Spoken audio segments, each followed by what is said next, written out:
Bismillahirrahmanirrahim. Assalamualaikum warahmatullahi wabarakatuh. Innal hamdalillah nahmaduhu wa nasta'inuhu wa nastaghfiruh wa na'udzu billahi min shururi anfusina wa min sayyiati a'malina. Ada coba itu ya, dosanya.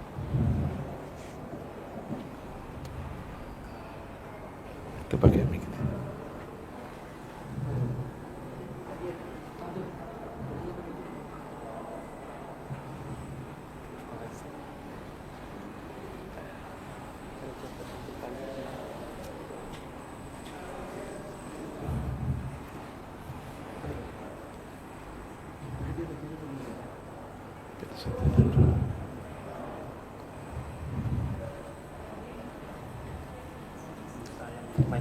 Oh, itu apa suaranya Bu ini? Iya. Bikin mendosa. Enggak ada di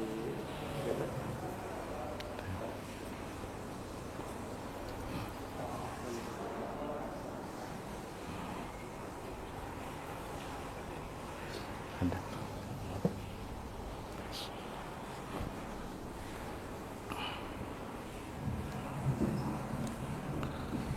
Bismillahirrahmanirrahim. Innal hamdalillah nahmaduhu wa nasta'inuhu wa nastaghfiruh wa na'udzu billahi min shururi anfusina wa min sayyiati a'malina.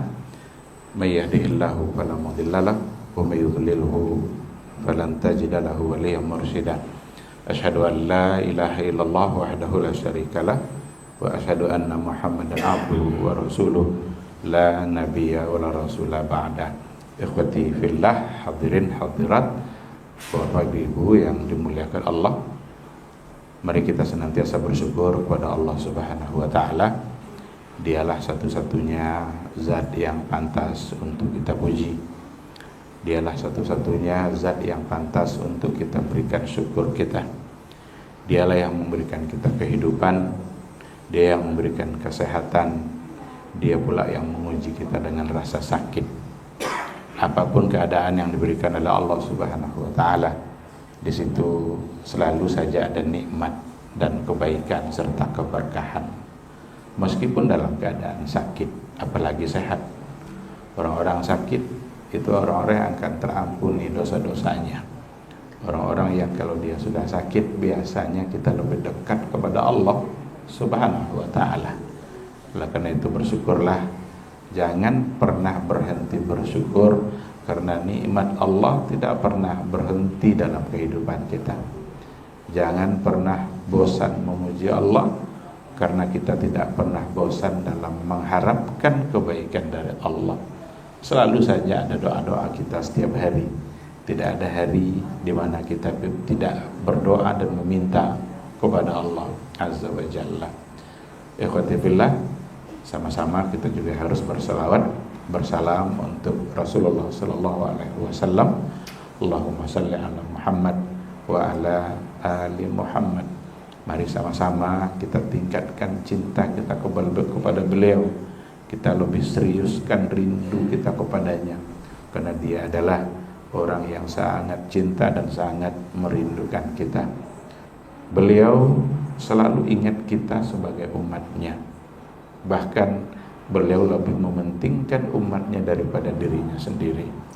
Salah satu dari bukti ada pada riwayat ketika Allah Subhanahu wa taala memberikan kesempatan berdoa kepada Nabi, lalu dikabulkan. Mintalah apa saja, lalu Allah kabulkan. Ternyata yang diminta oleh Nabi bukanlah sesuatu yang dibutuhkan dia, tapi yang diminta oleh Nabi adalah sesuatu yang dibutuhkan oleh umatnya. Maka dalam hadis dikatakan, likulli nabiyyin da'watun fasta'jala kullu nabiyyin bida'watihi amma ana ikhtabatuha syafa'atan li ummati yaumal qiyamah. Jadi kata Rasul, semua nabi itu diberikan kesempatan berdoa, meminta kepada Allah lalu dikabulkan. Fasta'jalat kullu nabiyyin bida'watihi, dan semua nabi telah menyampaikan permohonannya. Jadi nabi-nabi yang lain sudah disampaikannya, sudah dimintanya. Saya, kata Rasul, ikhtaba'tuha, saya simpan dulu doa saya, syafa'atan li ummati yaumal qiyamah, untuk memberikan syafaat bagi umatku nanti pada hari kiamat. Jadi Nabi belum dia minta, belum dia sampaikan doanya kepada Allah. Beda sama nabi-nabi yang sebelumnya.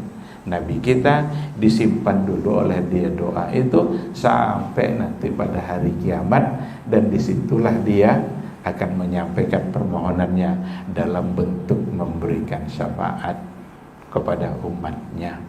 Ini salah satu dari riwayat yang menunjukkan betapa cintanya Rasul kepada umatnya. Saat-saat kritis kadang dia tidak pikirkan diri dia, tapi yang dipikirkannya adalah umatnya. Di akhir-akhir kehidupan Nabi itu beliau jatuh sakit. Beliau maju untuk memimpin sholat tapi jatuh pingsan. Akhirnya tidak jadi untuk melaksanakan sholat. Dibopong dia, kemudian sadar. Saat dia tersadar dari pingsannya tadi, dari sakitnya tadi, yang ditanyanya apa? Asallan nas, apakah orang-orang sudah sholat atau belum? Apakah umatku sudah sholat atau belum? Padahal dia dalam kondisi kritis, sakit sampai pingsan. 3 kali dia jatuh, 3 kali pula pertanyaannya, asallan nas, apakah orang-orang sudah sholat? Aisyah menjawab, belum ya Rasulullah, mereka sedang menunggu kamu. Saat itulah Rasul mengatakan, muru Abu Bakrin ayyusalliya bin nas, tolong suruh Abu Bakar supaya dia memimpin umat di dalam sholatnya.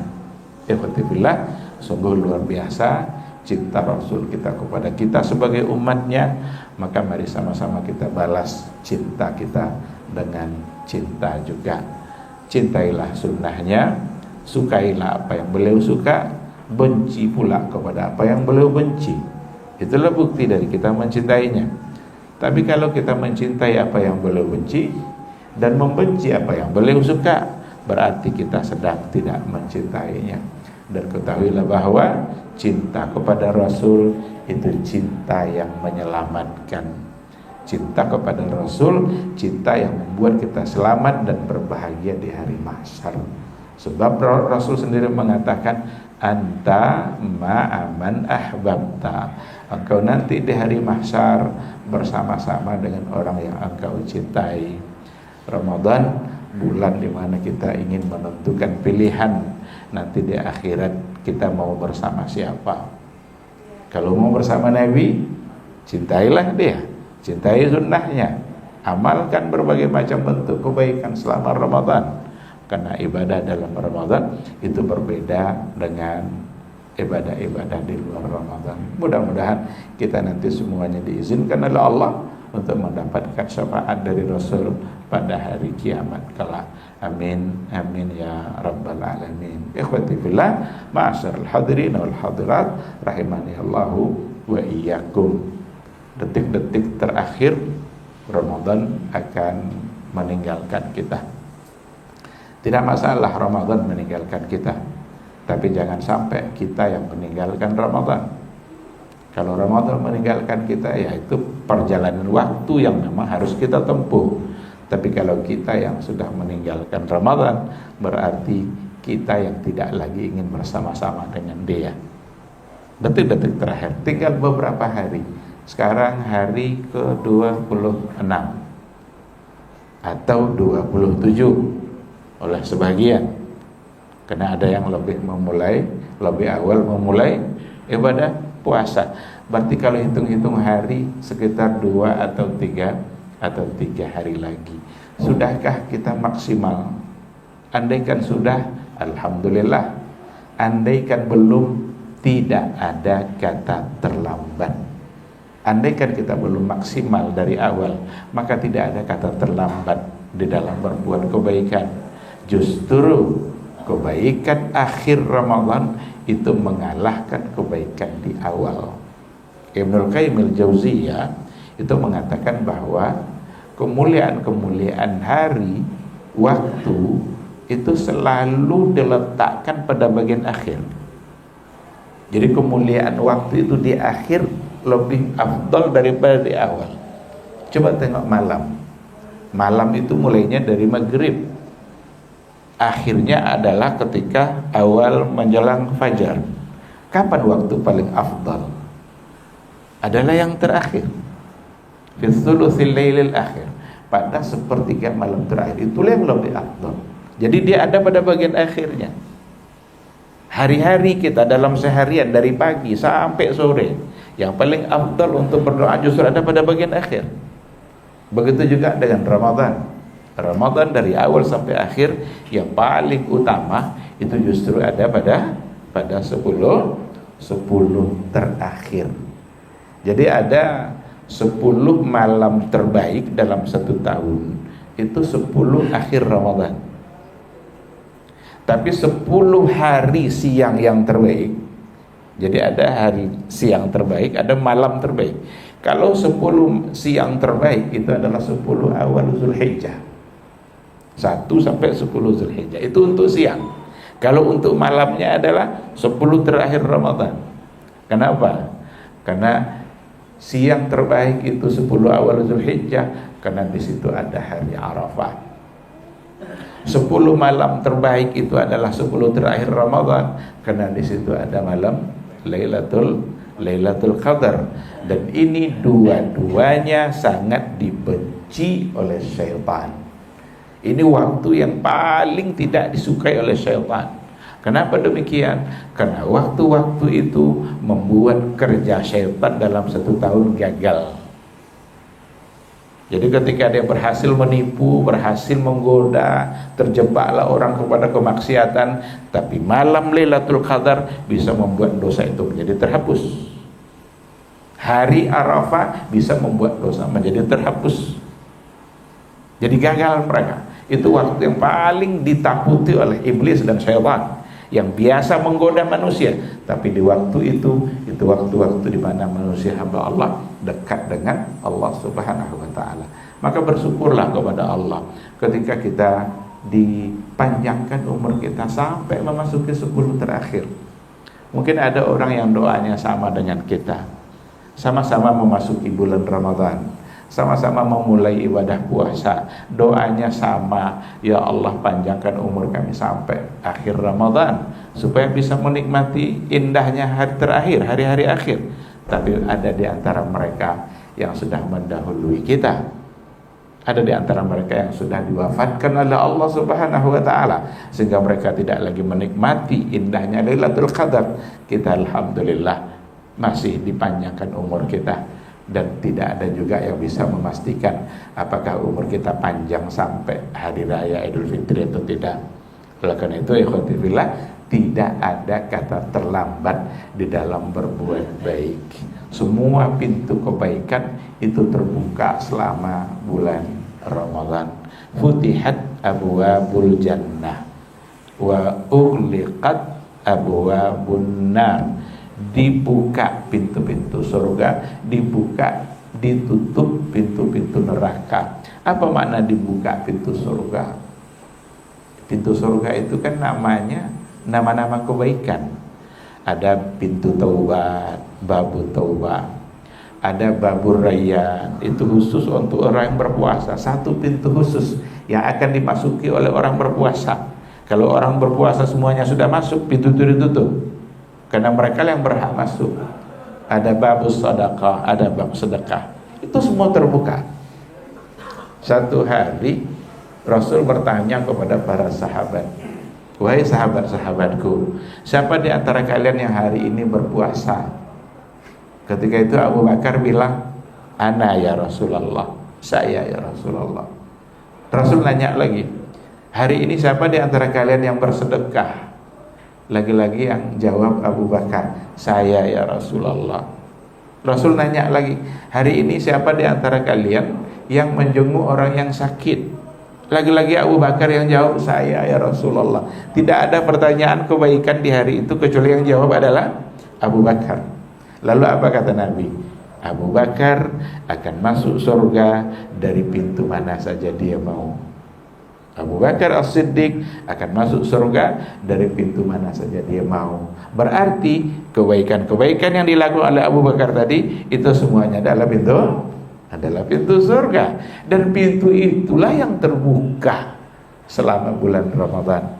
Tidak ada kata terlambat. Oh kan tinggal 2-3 hari lagi Pak Ustaz. Tidak apa-apa meskipun tinggal 1 hari. Yang salah itu adalah ketika kita tetap saja dalam kelalaian kita. Pada saat kita menyadari bahwa kita sudah lalai lalu kita sadar dan berubah, itu sesungguhnya adalah bukti Allah sedang mencintai kita.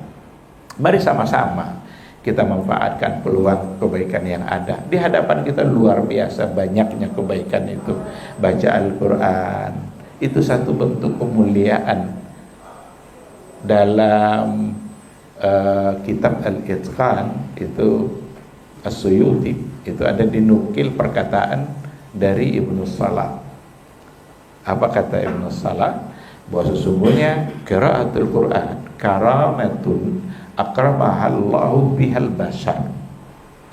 Sesungguhnya membaca Al-Quran itu kemuliaan yang hanya Allah berikan kepada manusia. Adapun malaikat, mereka tidak mendapatkan kemuliaan dari membaca. Malaikat mendapatkan kemuliaan dari al-istima' minal ins. Mendengarnya dari manusia. Jadi yang mendapatkan kemuliaan baca Quran itu bashar. Itu hanya manusia. Maka setiap kali kita membacanya, apa kata Rasul? Banyak kali ayatnya.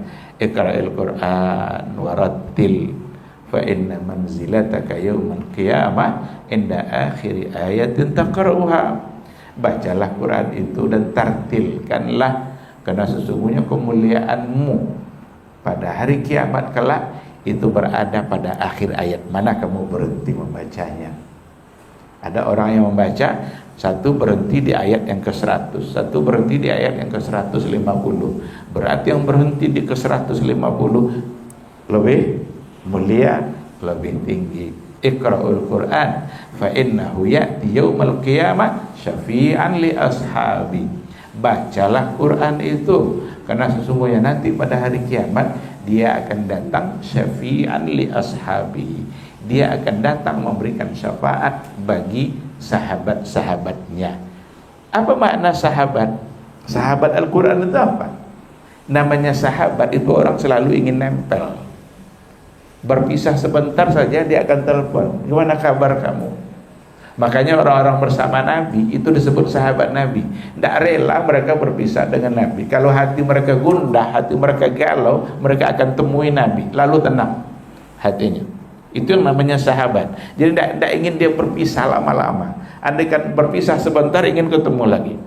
Maka orang-orang bersahabat dengan Al-Quran, orang-orang yang tidak ingin berpisah dengan Al-Quran Al-Karim, orang-orang yang tidak ingin berlama-lama tidak berjumpa. Tidak sanggup dia tidak ketemu dalam satu hari. Kalau ada orang yang hari ini baca Quran lalu baru ketemu Quran bulan depan umpamanya, itu tidak sahabat Al-Quran. Itu kenalan singkat aja itu kenal-kenal biasa aja itu. Tapi yang namanya sahabat selalu ingin bersama-sama.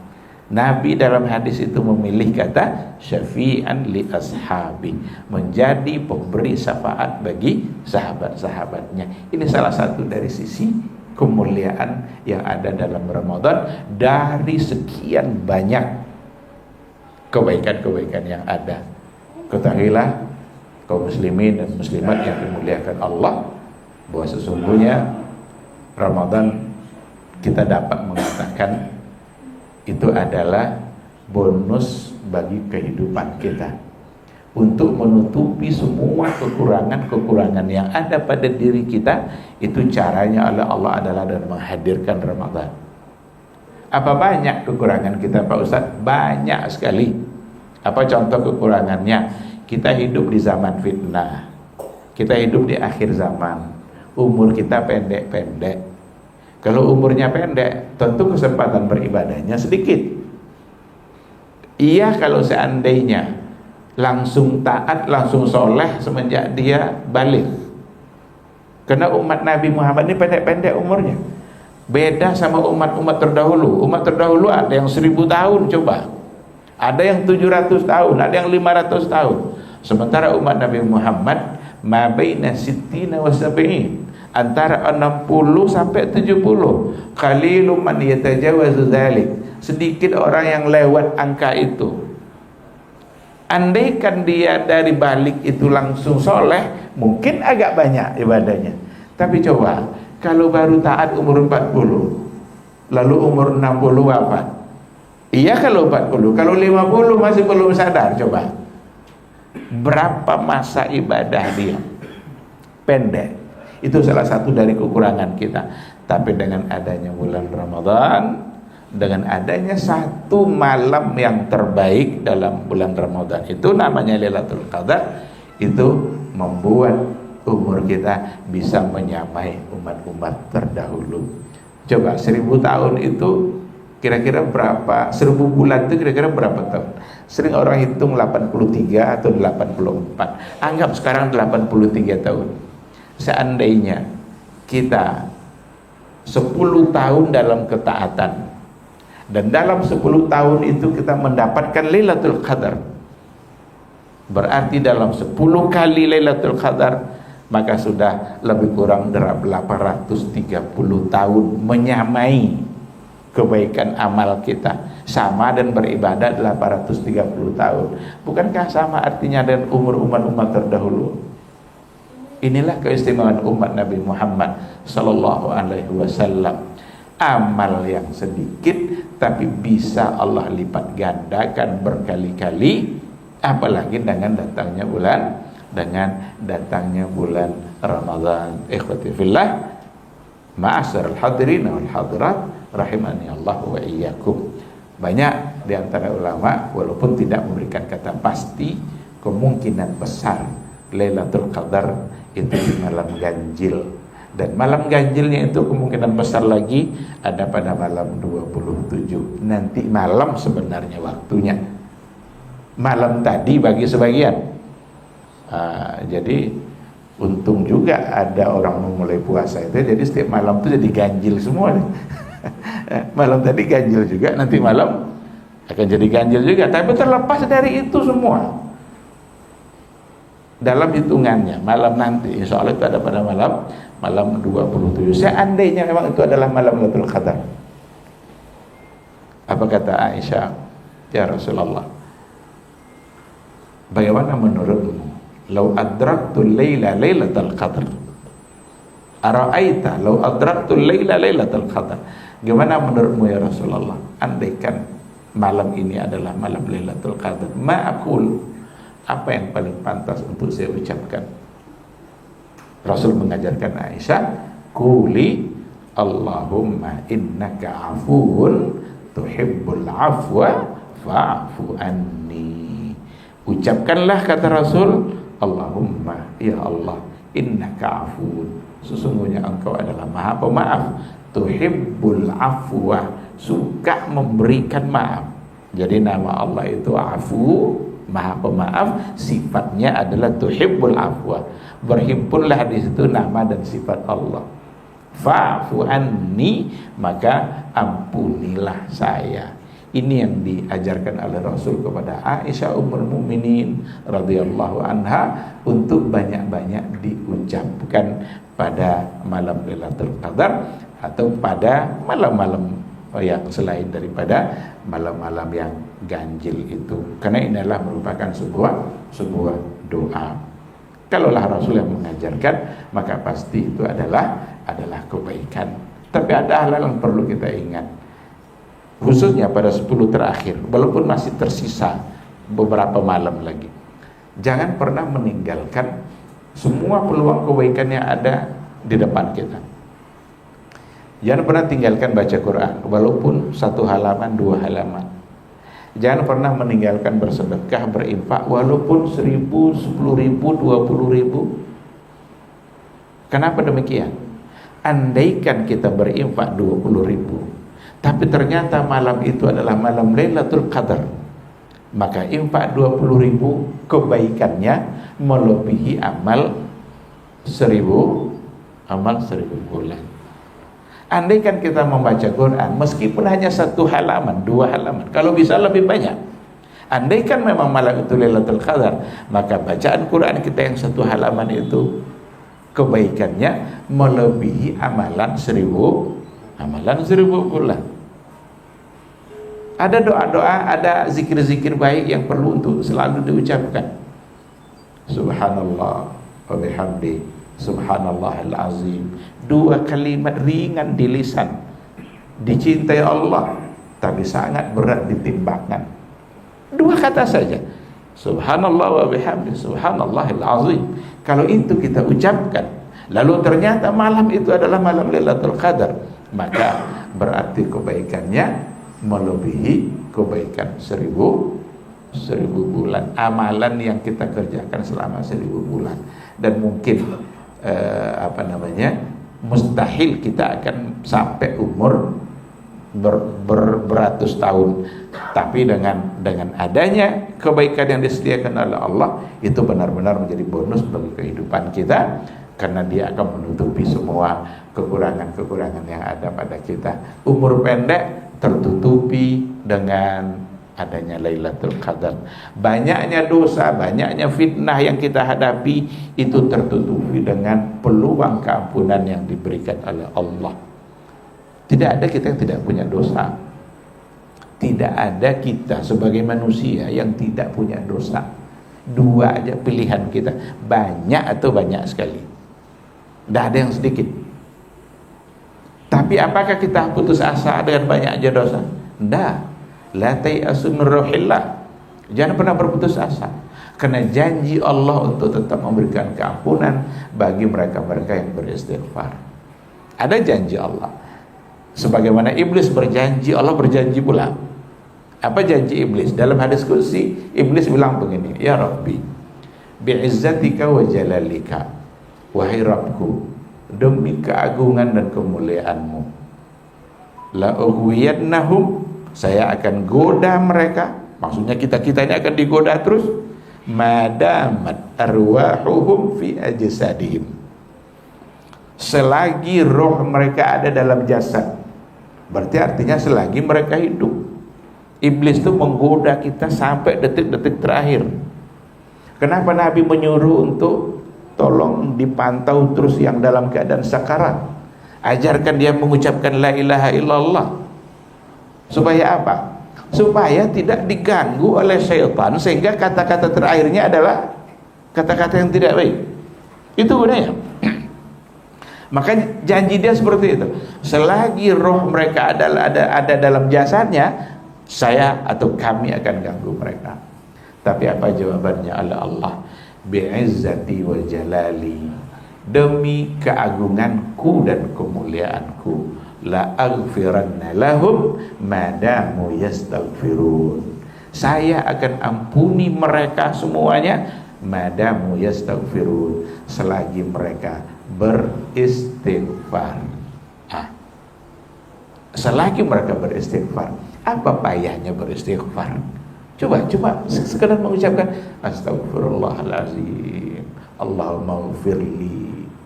Tapi seriuslah dalam berdoa. Jujurlah dari hati yang paling dalam. Jangan ada embel-embel.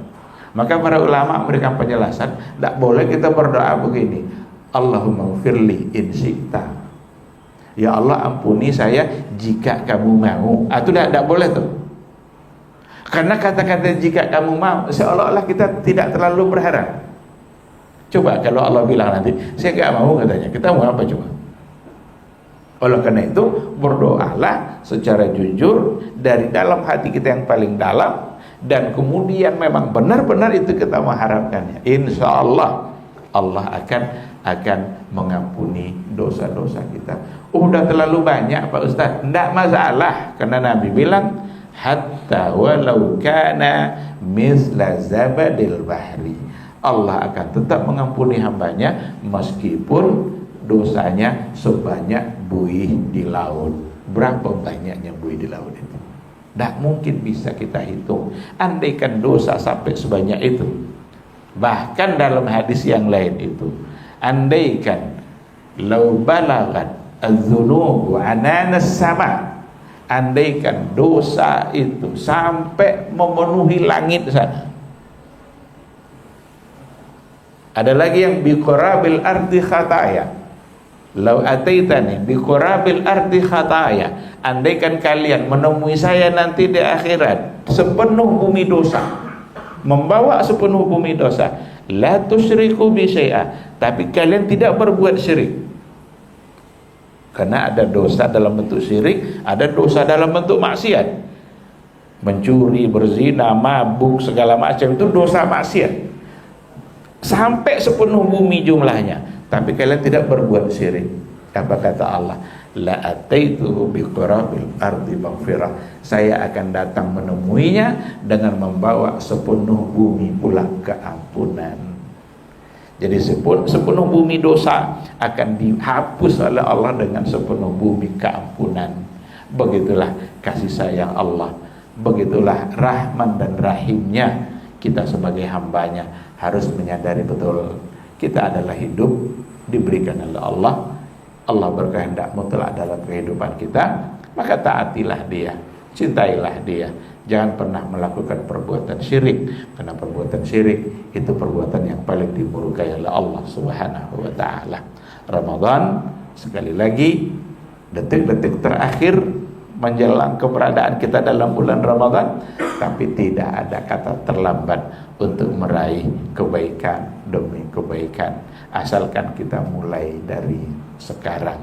Semoga Allah Subhanahu wa taala memudahkan kita untuk istiqamah berada di atas sunnah Rasulullah sallallahu alaihi wasallam.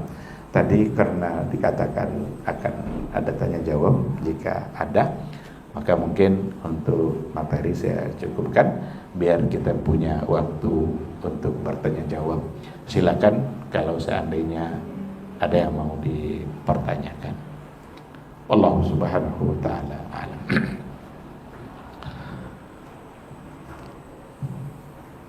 Mungkin ada dari bapak-bapak atau ibu-ibu di belakang ada pertanyaan. Bapak-bapak yang di depan ada pertanyaan tentang materi atau lainnya, mungkin yang di Ramadan atau di luar Ramadan.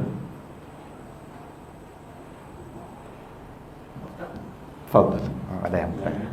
Makanya Ustaz, tadi kan sirik ya. Kalau saya namanya kita kadang tuh berarti kayak kuburan atau apa tuh melakukan klakson atau sudah assalamualaikum itu berdosa apa enggak sih ya? Terima kasih. Mengucap klakson atau mengucapkan assalamualaikum. Iya, jadi melihat kuburan gitu. Katanya kan Iya. seperti kayak salam gitu kan kepada Itu bersalamnya ke siapa? ya saya ini berniat menjaga kuburannya gitu. Dia ada kadang orang kalau masuk dia ke tempat-tempat angker gitu ya, tempat-tempat yang menakutkan. Permisi itu katanya. Datuk ini siapa ini? Andaikan yang di situ adalah makhluk-makhluk halus yang kita takuti, al-khawfu seperti itu hanya boleh untuk Allah Subhanahu wa taala. Bisa saja orang melakukan itu karena biar tidak diganggu, takut disakiti. Padahal syaitan tidak bisa berbuat apa-apa dalam kehidupan kita kecuali atas izin Allah Subhanahu wa taala. Maka banyak doa-doa yang diajarkan oleh Rasul kita. Kalau kita masuk ke tempat-tempat yang menakutkan, kita bukan permisi itu atau klakson minta izin. Enggak.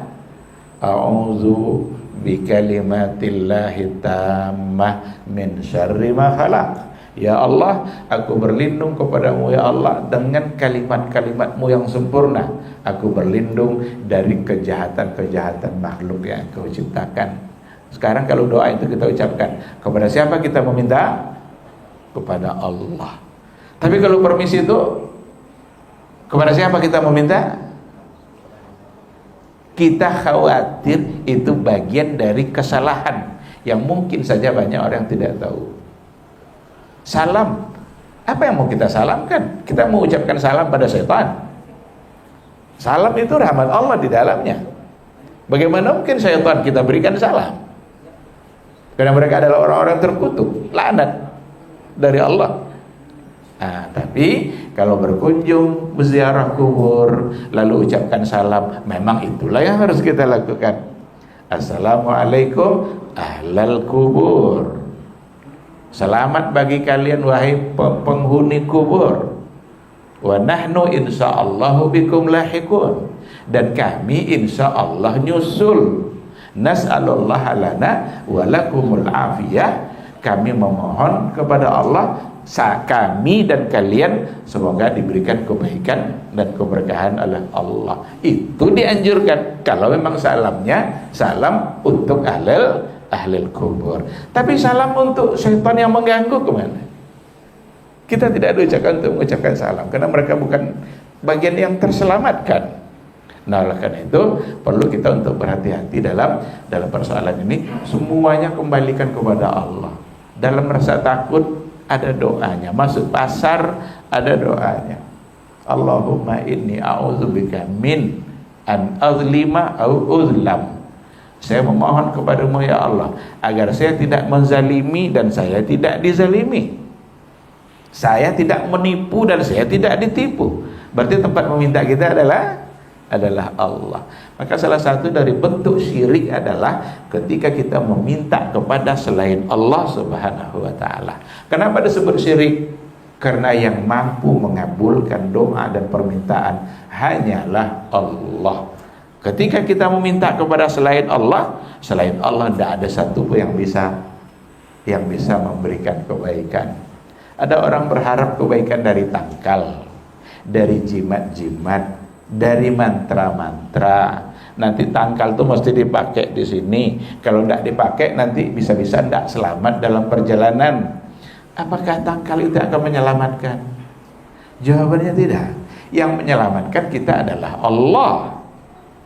Maka hanya boleh meminta kepada Allah. Bukankah berkali-kali kita baca ayatnya? Iyyaka na'budu wa iyyaka nasta'in. Hanya Engkau yang kami sembah ya Allah, hanya Engkau tempat kami meminta. Terus kalau sudah kita ulang-ulang, ini setidaknya 17 kali kita ulang-ulang. Andaikan kita tidak punya sholat sunat, hanya yang wajib saja, maka 17 kali itu kita ucapkan. Tapi apakah kita memahami secara baik? Karena masih banyak sekali terjadi kesalahan-kesalahan. Ketika ada orang yang ingin hajatnya dikabulkan, cari kubur-kubur keramat, cari kubur-kubur orang-orang kiai-kiai yang dianggap soleh, yang dianggap keramat, lalu datang ke sana, sampai di sana titipkan permohonan agar disampaikan kepada Allah. Apa memang seperti itu? Jawabannya tidak. Karena sahabat saja bersama orang yang paling mulia, bersama Rasul, ketika Rasul sudah dikuburkan, tidak ada lagi satupun mereka yang titip-titip doa kepada Rasulullah Sallallahu Alaihi Wasallam. Padahal tidak akan ada orang yang lebih soleh daripada Rasulullah Sallallahu Alaihi Wasallam. Jadi mungkin karena kebiasaan. Ada orang klakson itu sebagai kebiasaan. Tapi hati-hati ini. Ini sesuatu hal yang harus diwaspadai. Pasti ada sesuatu di hatinya. Nanti kalau tidak diklakson gimana? Nah, berarti kan ada sesuatu kan? Seolah-olah kalau tidak diklakson sudah dipastikan nanti dia akan mengganggu kita. Berarti kita salah tempat meminta. Sekarang kita memohon kepada Allah. Kalau Allah yang sudah menjaga kita, kayak apapun makhluk ingin mengganggu kita, tidak akan ada yang bisa berhasil kecuali atas izin Allah Subhanahu wa ta'ala. Sekiranya seperti itu, wallahu subhanahu wa ta'ala a'lam. Ada lagi? Ada lagi Bapak-bapak, Ibu-ibu? Ya. Bertanya. Silakan. Waalaikumsalam warahmatullahi. Saya mau bertanya, bagaimana cara berdoa yang baik dan doa itu apa? Doa itu adalah ibadah. Kita memohon kepada yang maha memberi. Ad-doa huwal ibadah. Ada dalam lafaz lain, ad-doa mukhul ibadah. Doa itu intisarinya ibadah. Karena kita meminta kepada yang maha memberi. Dan pada saat kita meminta, kita sedang menghina diri kita karena tempat kita meminta punya kelebihan. Itulah sebabnya kita tidak boleh berdoa kecuali hanya kepada Allah Subhanahu wa taala. Saat kita memohon kepada selain Allah, berarti kepada makhluk, kepada pohon-pohon besar, kepada yang kayak tadi itu kubur-kubur keramat, kita sedang menghina diri kita karena dia sama makhluknya dengan kita. Kalau kita sama-sama makhluk, berarti posisi kita sama. Oleh karena itu, hanya kepada Allah. Sahabat saja ketika ada Rasul saja ketika ada sahabat yang ingin mencoba berdoa kepada Nabi, Rasul langsung larang. La tutruni, kata Rasul. Jangan kalian ekstrim, jangan kalian berlebihan terhadap saya. Kama atratin Nasara, sebagian orang Nasara yang menempatkan Isa tidak lagi sebagai Rasul tapi sebagai Tuhan. Maka marah Nabi ketika itu. Jadi doa itu inti dari ibadah. Maka dalam semua ibadah kita ada doa. Puasa ada doa, sholat isinya doa, haji isinya doa, zakat ada doa yang kita sampaikan, ibadah semuanya ada dalamnya doa. Nah maka doa itu sesuatu yang memang harus kita jaga. Adabnya bagaimana? Adabnya tentu saja sebagai hamba Allah Subhanahu wa taala, dan kita punya Rasulullah sallallahu alaihi wasallam, dia mengajarkan kita adab-adab dalam berdoa. Apa contohnya? Nanti ada doa, ada zikir. Kalau zikir agak lebih fleksibel dia. Doa fokus ada harapan. Kalau zikir memuji Allah Subhanahu wa taala. Di antara doanya seperti menyengaja kita dalam keadaan bersuci. Sehingga Rasul mengatakan ciri-ciri orang beriman adalah orang yang selalu menjaga wudunya, karena dalam setiap saat dia bisa berdoa memohon kepada Allah. Dan juga di antaranya adalah menghadap kiblat, atau di antara adabnya juga dengan suara yang tenang, hati yang khusyuk, tidak dengan menjerit-jerit segala macam. Ketika perang Hunain, dalam perjalanan peperangan, kan banyak yang baru-baru Islam tuh. Orang-orang Fathu Makkah lalu masuk Islam, langsung ikut berperang. Itu di sepanjang jalan, itu mereka memohon kepada Allah dengan suara yang lantang, suara yang keras. Ya Allah, ya Rabb. Apa kata Rasul? Kalian sungguh tidaklah menyeru dia yang maha jauh, tapi kalian sedang meminta kepada dia yang maha dekat. Oleh karena itu, yang penting adalah bagaimana kehusukan hati kita, ketenangan hati kita, suara pelan, justru bukan dengan mengganggu orang lain dalam doa kita. Itu di antara adab-adab yang perlu untuk kita jaga. Allah Subhanahu wa ta'ala alam. Kalau zikir itu lebih luas memang, karena perempuan haid pun kan boleh kan, dia tidak boleh sholat, tidak boleh puasa, tapi boleh tidak dia zikir pagi sore kan boleh kan. Jadi diberikan peluang untuk mendapatkan kebaikan. Wallahu Subhanahu wa ta'ala alam. Sekian seperti itu. Ada lagi pertanyaan terakhir mungkin? Satu pertanyaan lagi. Mungkin ada pertanyaan titipan Ustaz di teman-teman di ruangan. Silakan. Bagaimana dengan wanita hamil Ustaz? Wanita hamil puasa Ramadan tidak kuat dan kemungkinan akan menyusui yang lebih setiap 2 tahun nantinya. Itu bisa bayar fidyah saja atau dengan qadar juga, dan waktu fidyahnya apakah bisa kapan sebaiknya dilakukan, apakah saat Ramadan ini atau menunggu sampai Ramadan tahun depan gitu. Baik, terima kasih. Ini memang satu bahasan khusus ya. Bukan hamil saja itu, al-hamil wal murdi', yang hamil dan yang menyusui. Bagaimana cara mengganti puasanya? Cara mengganti puasa itu kan ada 2. Pertama dengan puasa juga, kedua dengan fidyah. Kapan dia berpuasa? Kalau dia bisa menggantinya dengan puasa. Kapan dia fidyah? Kalau dia tidak bisa mengganti dengan puasa. Orang yang sudah tua, lanjut usia, tidak akan bisa dia ganti dengan puasa, maka larinya ke fidyah. Orang yang al-muzmin istilahnya, zul az-zamanah, orang yang kronis, umurnya belum tua tapi penyakit kronis, tidak diharapkan sembuhnya, maka juga dengan fidyah. Jadi intinya, walaupun ada perbedaan pendapat dengan para ulama, seandainya yang menyusui atau yang hamil itu bisa mengganti dengan puasa, berarti itulah yang paling baik. Tapi kalau tidak, kita bisa menggunakan apa yang dikatakan, kalau nggak salah dari kalangan sahabat ada Ibnu Abbas. Itu yang cenderung mengatakan bahwa orang hamil dan menyusui baginya adalah membayar fidyah. Membayar fidyah.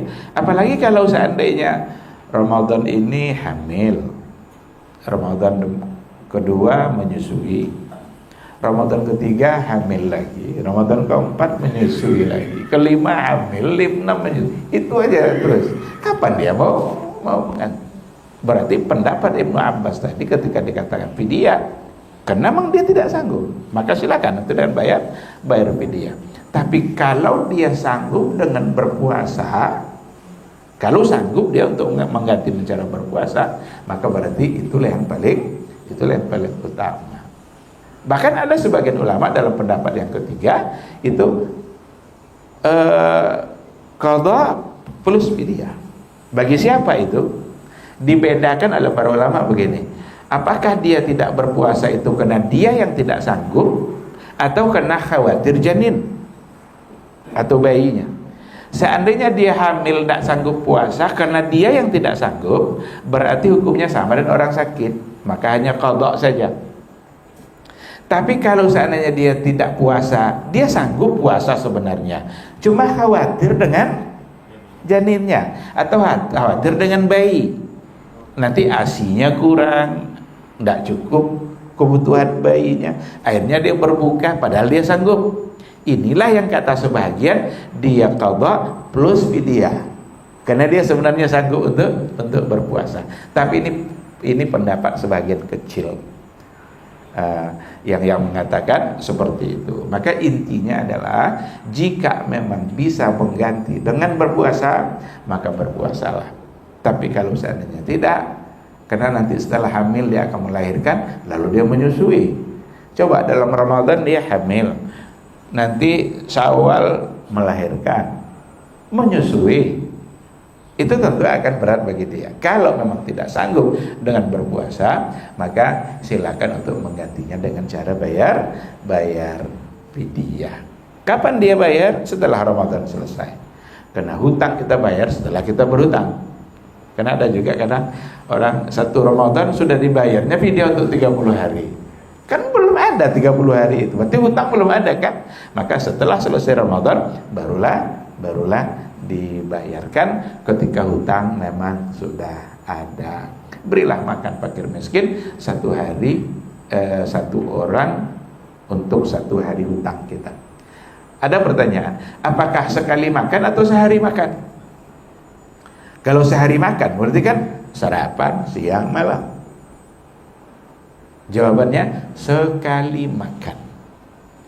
Ketika hutangnya ada 30 hari atau 29, maka 30 makan fakir miskin. Kalau 29 berarti 29 hari. Wallahu subhanahu wa ta'ala alam. Teknisnya nanti bisa beragam. Belikan nasi bungkus, bagikan untuk 30. Atau masak di rumah, undang makan. Atau bawa ke restoran, suruh makan sepuas-puasnya, bayar. Itu teknis.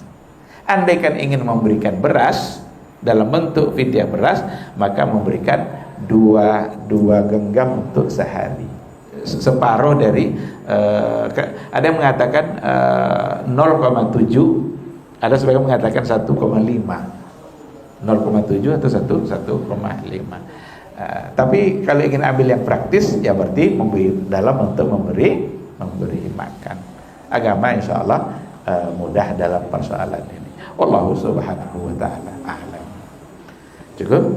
Baik, ikhwati fillah, ma'asal hadirin wal hadirat rahimani Allah wa iyyakum. Saya kira sampai di sini kajian kita pada siang hari ini. Mudah-mudahan kita sehat-sehat selalu. Allah mudahkan kita untuk beribadah dan Allah memberikan kesehatan kepada keluarga-keluarga kita yang sedang dalam keadaan sakit. Semoga disegerakan sembuhnya oleh Allah dan bisa sehat kembali dan menikmati hari-hari raya, hari-hari baik bersama keluarganya. Subhanakallahumma bihamdika asyhadu an la ilaha illa anta astaghfiruka wa atubu ilaik. Wassalamualaikum warahmatullahi wabarakatuh.